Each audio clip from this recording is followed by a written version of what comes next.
Balangir रहुथुबा Sharda by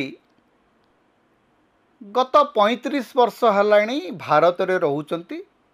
Bharat रे बाहा हेइचंती, तांकर छुआ पिला नाती नातुणी संसार अछि। हठात पहलगां घटना पर जेते बेले भारत सरकार एवं पाकिस्तान सरकार दी जन जाक तांकर बंद करदेले भिसा। हठात देखिला बेलू शारदा बाई जहाँकर पाकिस्तान रे ना घर अच्छी ना परिवार अच्छी ना संसार अच्छी, किंतु आज मध्य से पाकिस्तानी नागरिक भारत रे गोटे भिसा नहीं से दीर्घकालीन भिसा नहीं रोचंती। एबे हठात भारत सरकार कहिले शारदा बाई को जे तमे आउ भारत रे दरकार नहीं, तमे बर्तमान पाकिस्तान चली जा। शारदा बाई बर्तमान पाकिस्तान को जीवे केमती? शारदा बाईंकर पाकिस्तान रे अच्छी किए? शारदा बाई हूँ हिंदू पाकिस्तानी।